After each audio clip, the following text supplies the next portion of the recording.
Now, we have been talking about this insecurity, but it seems the thing will not go away. The question is, what is the federal government doing, and why are these people growing bolder and bolder by the day? The thing is that the federal government is not ready to fight insecurity. The thing is that these terrorists, they have realized that the federal government is weak, and that is why they are doing this to all of us. Ladies and gentlemen, the chicken has come home to roost. We can now see where we are going. A group of terrorists are demanding 40 trillion naira and some motorbikes as part of the ransom. The other ones are now demanding 1 billion. You can see that the stakes are growing higher. That means impunity is beginning to get higher and higher. The question is, what are we doing, you and I, you as Nigerian citizens, what are you doing? Are you not part of this country? What are you doing to your government? Are you not supposed to mount pressure on government to stop this thing before it gets out of hand? These terrorists are growing bolder and bolder by the day because their demand is now getting out of hand. One is demanding 40 trillion naira. The other one is demanding 1 billion and some bicycle. No, the 40 trillion are demanding 40 trillion and some bicycle, motorbikes. This other one is demanding 1 billion to release the 287 children, school children. You can see now that things are beginning to happen. The question is for you and I to ask the federal government, what are you doing? These things happened before us. We saw when these things was planted. We saw when it germinated and now it has grown up. When it was planted, we knew who planted it, we know how they planted it. And we were shouting, but some people who claim that they know better than us, who claim that they love Nigeria more than us, they were silent. Now, the thing is getting out of hand. The monster is beginning to get out of hand. How can federal government be thinking of paying 40 trillion? Or else these people will not release their victims. How can federal government be thinking of paying 1 billion? Or else they will not release their victims? Now that the Tinubu is saying he will not pay this ransom, and these people are very adamant, please let me ask you, who will budge at the end of the day? Who will blink first? You can be sure that the federal government will blink. By the time these people start bringing the body bags, my dear, Tinubu, nobody will tell you to go and pay that money. It is as sure as I'm sitting here. The question is, why are you not proactive as the federal government? The school where these children were kidnapped, there was a police post there. Who removed that police post before these people struck? The same modus operandi. That was what they did with the dirty girls. The day that there was a curfew in that environment, that particular day when they came to take away these girls, there was no DSS, no police, no army on that route. And this is a place that was under curfew. On that day, they cleared the way for them to come in. And after taking these girls, they went. And Amnesty International was calling the Nigerian army to tell them, look at this. They even came with their flag mounted on their Hilux trucks. So 15 of them. Anybody see them that we know that these people are up to something. Amnesty International was calling our military to alert them. They never picked that call. They never answered. Until these girls were taken away. And today we are looking for Leah Sharib. So when you add all these things together, and what is happening with the statement, the comments of northern leaders, you and I will agree that something is going on that nobody is telling us. This is no longer a conspiracy theory. This is an agenda. Pure ED. This is an agenda. Let us call it what it is. It is because we have not been calling out northern leaders. That is why they feel so bold and arrogant. Why should Gumi volunteer to negotiate with the terrorists? This is not the first time that man is doing this thing. And you and I kept quiet. Nobody is talking. They did it with Buhari government. They are doing it with Tinubu now. What for? That means there is something this man knows that the rest of us do not know. Even though he has come to expose himself, yet nobody has called him in.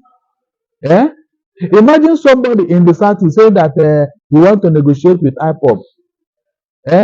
Imagine what will happen. Ordinary a statement Aneze made at Ajawo State here that he will bring up to guard his property if the government cannot protect them. Look at where he is now. Nigerians, look at where that man is now. He's still in detention, a 67-year-old man.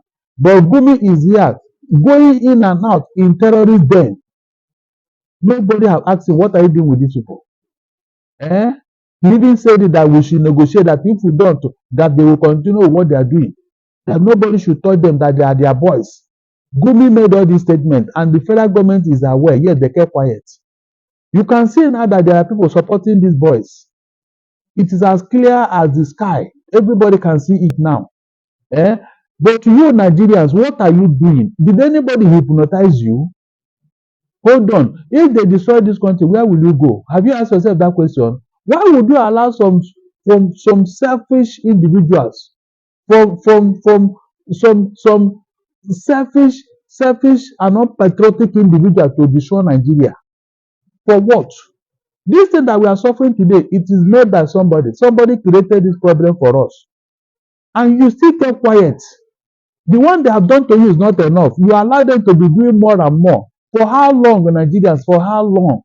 Why can't you call these people out? Put them on social media. Put their name out there. That is what we are saying. They have given you a list of those who are sponsoring terrorism. 400 of them from even Western countries. Yet your government have not done anything about it. Every day they are talking of insecurity. Meanwhile, the people are still funding it. They are still alive all over Nigeria, funding insecurity. Why can't you ask your government, why are you pampering these people? Is there any covenant between the terrorists and the federal government that they cannot deal with them? Somebody should answer this question. Since Tinubu came into office, I've been expecting him to take a bold step and confront these people, but he has not. Tinubu have not. Even when they threaten his own wife, he is not telling her that she's not afraid of them. Imagine that. Imagine that. A whole-faced lady. This is where I am beginning to support that there is something deeper. There is a deeper evil going on in Nigeria. A whole-faced lady. And nothing was said or done. Except the woman telling us out of her own boldness that she's not afraid of. Are you serious? You are not afraid of that, Oh yeah, now, if you are not, madam, please, walk free. Walk on your own on the streets of Abuja without any security. Just dare them. You hear? If you are not afraid of that, walk on your own on the streets of Abuja. Don't drive. Go to any of the market and come back on your own. He's not talking. He's not talking. It is doing. You see, you said now, you think that when you say, you will not say, yeah, the woman is a lie. Madam, we are more than afraid. There are things you can no longer do now. There are places you can no longer go. Because they have told you they don't like you because you're a Christian. That is a fact. There are places you can no longer go now. Especially where these extremists and fundamentalists are doing something. They won't allow you there. That is the truth. So why are you telling us? Instead of you to arrest the man that said that and deal with them, you and your husband, you are telling them you are not afraid. I remember when somebody made a very slight comment about Aisha Buhari. We also what happened to that young boy. We also what happened to that. They did not even threaten her life. The young boy just said that she's fitting fat now from the sweat of poor people. And that the woman even punched her, according to reports. They brought her to Aso Rock, and the woman punched the boy.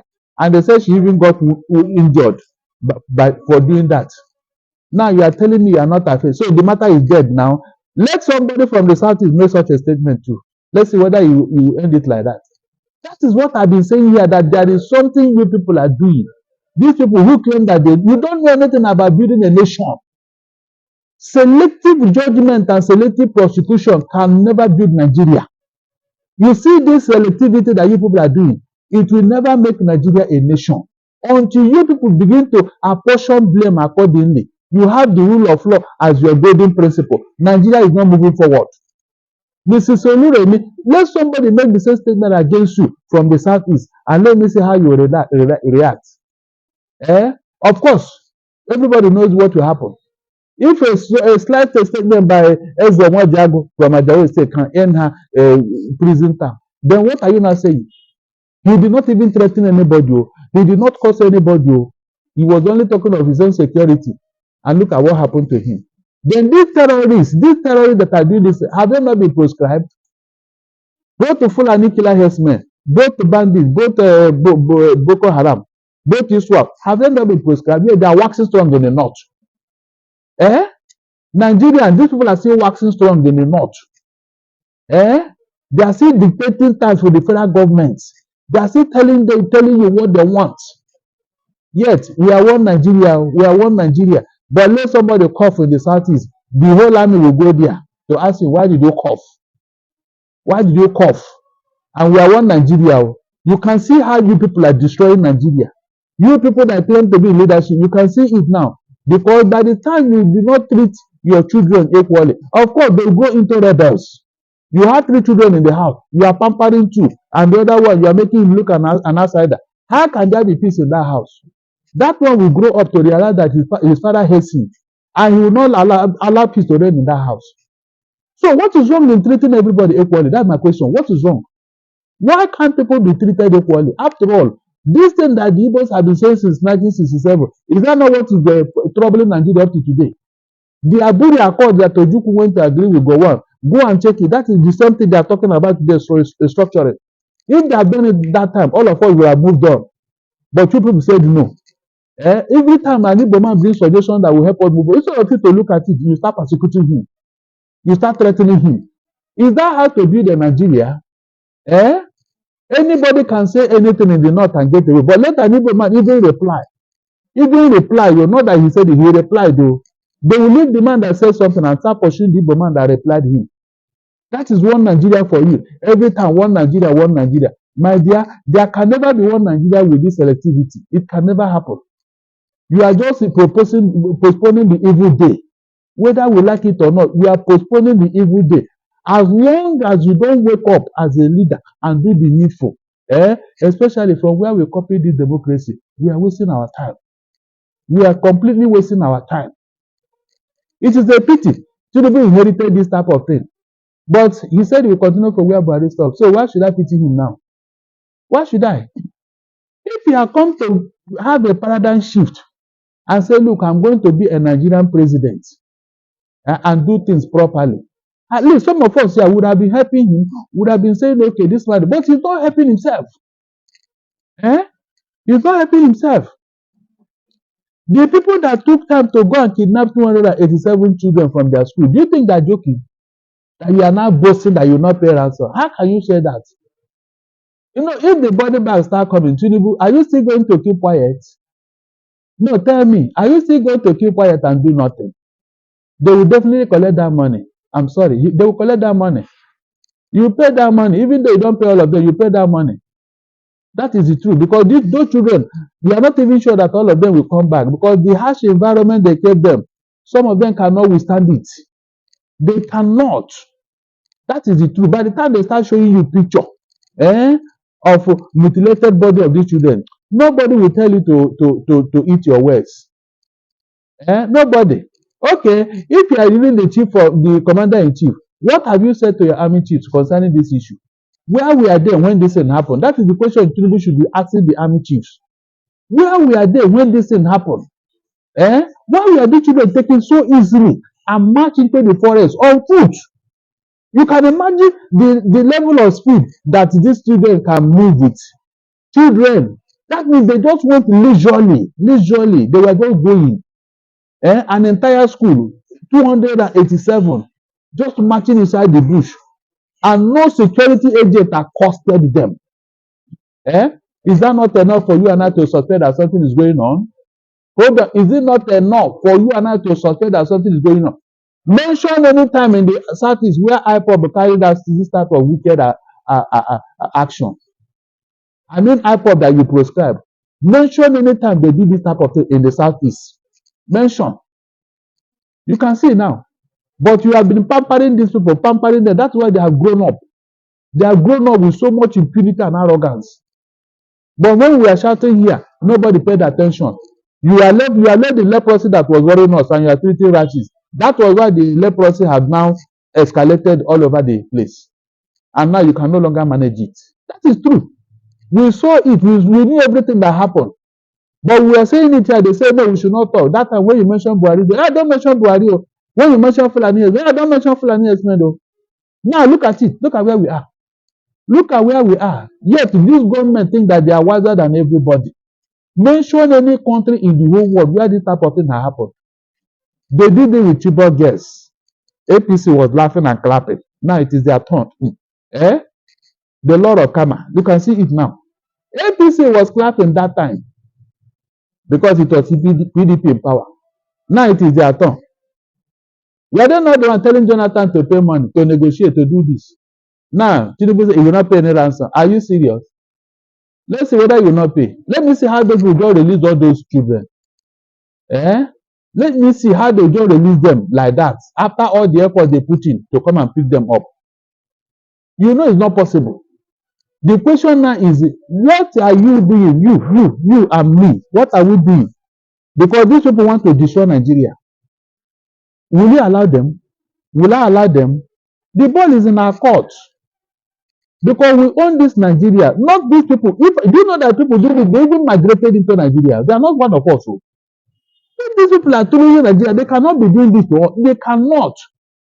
They don't have any faith in Nigeria. They are here to destroy. They are here to destroy Nigeria. That is why they are doing all these things. You and I, who know that we have a state here, what are you doing? Are you waiting until they come to your step? Eh? No, are you waiting until they come to your doorstep, to come to your room? It is time for you to ask questions. We are claiming a South must be president. A Southern is not a president. What happened? Is it not worse than when the North was there? You can see now. They will not allow you to be president. Even when you become, they will not allow you to work. On corruption fight, I have said it. Nobody can fight corruption if your hands are not clean. Don't deceive yourself. You can see how many probe panel Tinubu have set up since he came into office. Please, can you show me one of them that has been concluded? From Betedu to Emefiele to even Buhari's 23 trillion naira from CBN. What has they come out of them? Nothing. And I'm sure there will be many panels set up to probe one thing or the other. Nothing except accusation and counter-accusation. To tell you that this thing is not going anywhere.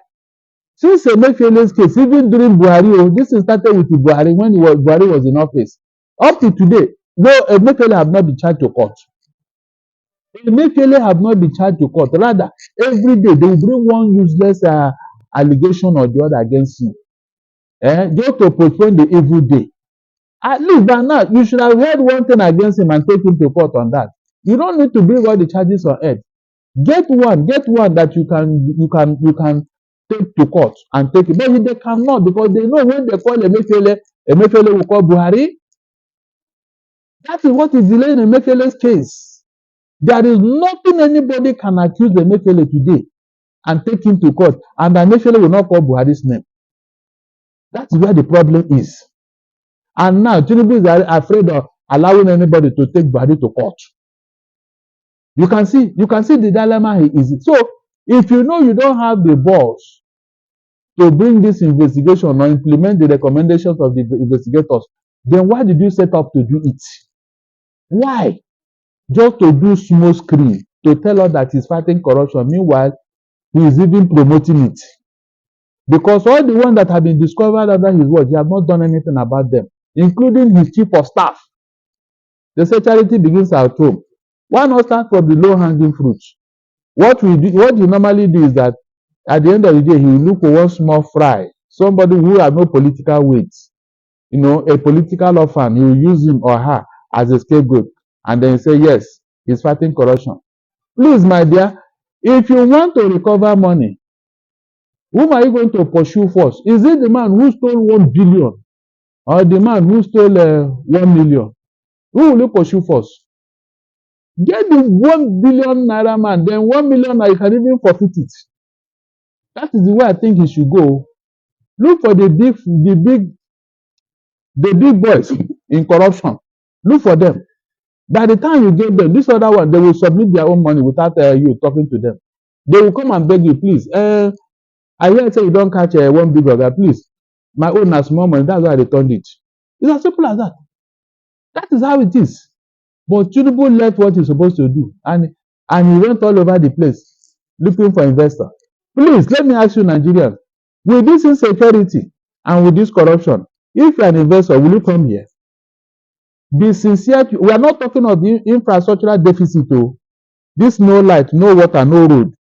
With this insecurity, and this corruption that is taken to high heaven, if you are an investor, will you come here? Is Nigeria the only place to invest? India is over 1 billion. China is over 1 billion. If you invest there, won't you make your money? No, tell me, won't you make your money if you go to these places that are looking for investors?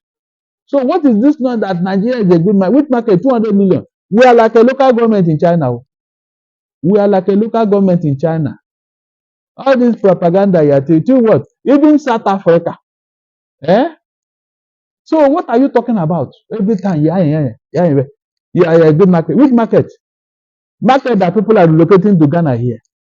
It is not about quantity, it's about quality. Quality. The United Kingdom, our colonial master, is still under 60 million in human beings. 60 million. You that they colonized yesterday, you are giving birth like a rabbit.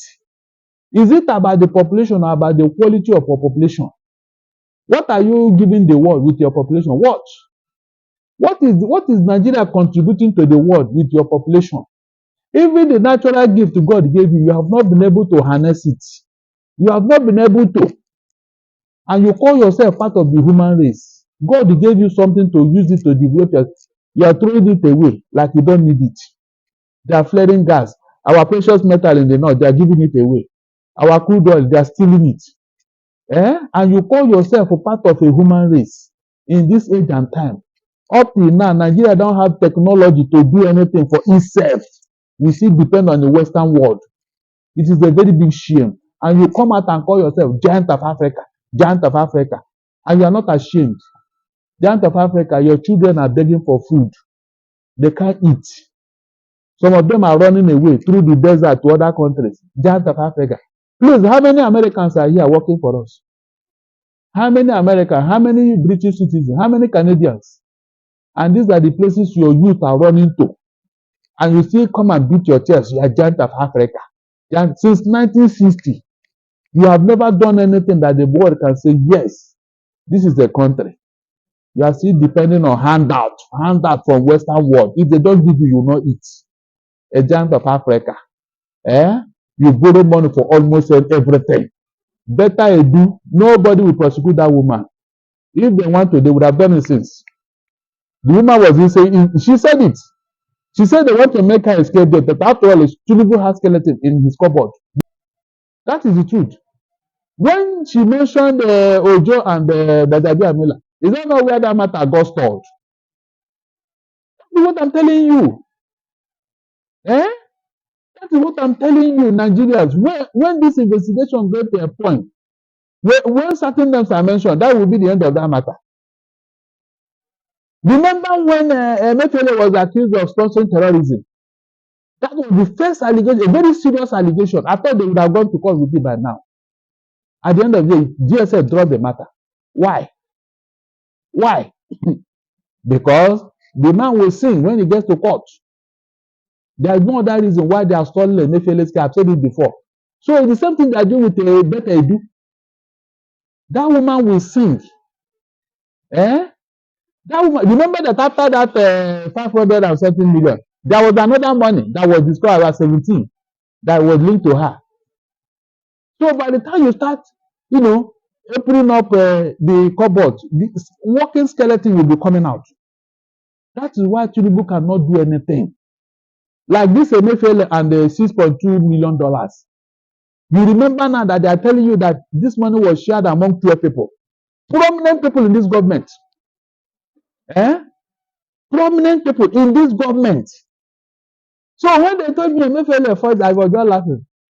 How can Emefiele first signature took that risk and then bring the money to go and share with 12 people? Is it that dumb? This is some money he would have collected on his own. Nobody will ask him question. Why would he not bring it out and go and share with people? The so-called election observers, You have forgotten that these people gave us money for that election. Have you forgotten? They are the one that gave us money. Their government sponsored them here so that they will not compromise the observance of that election.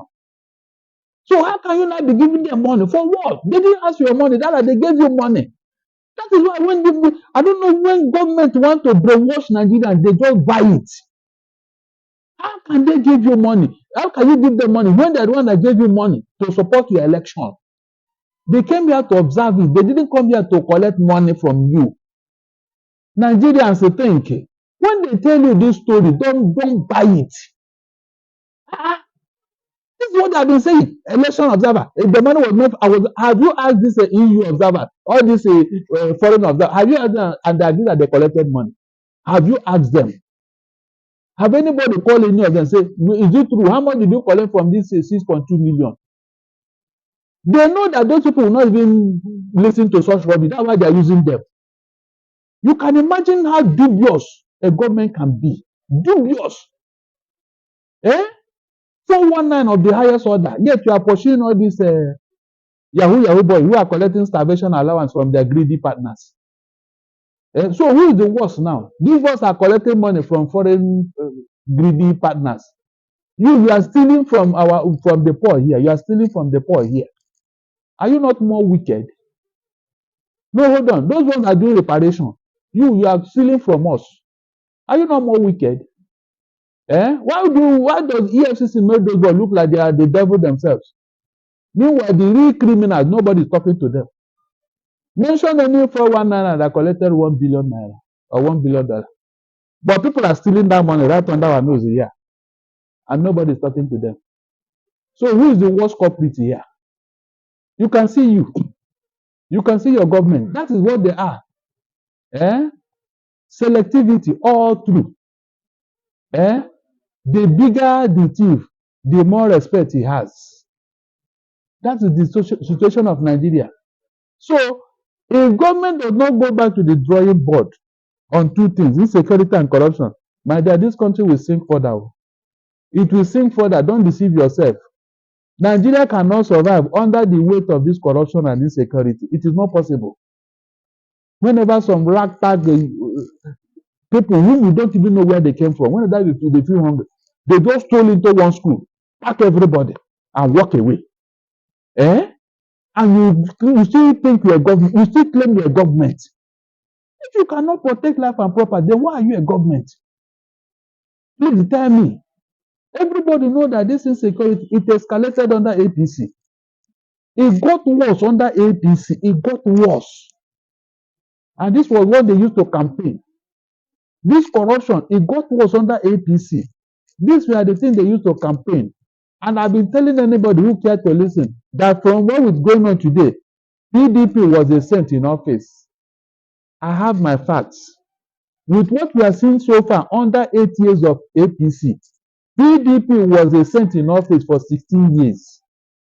Nigerians should apologize to PDP. We offended them. I'm telling you, we never had it. We never thought this thing could get to this level. And let me tell everybody, if we don't begin to arrest the situation now, we may hand over this thing to our children. In the next 50 years, this thing will be with us. It is, go and check your rep. It is going to be with us because there's no sign that these boys are letting go. Shebi Tinubu said that he will end insecurity, farmer header clashing in 3 weeks. I was just looking and saying, 3 weeks. Which magic? You have forgotten that you are not even a full animal. So how will they listen to you? Buhari have not talked to them. You want to talk to a man and they will listen. Let me see how you will do it. So we are not getting better. All these things Tinubu is promising you. There is no foundation for him to build on what he's promising you. That's why I'm always doubting him. Everything he said, I'm always doubting when I don't see anything on ground to show that he really means it. Look at insecurity and you are calling investors. So how can the economy improve? How?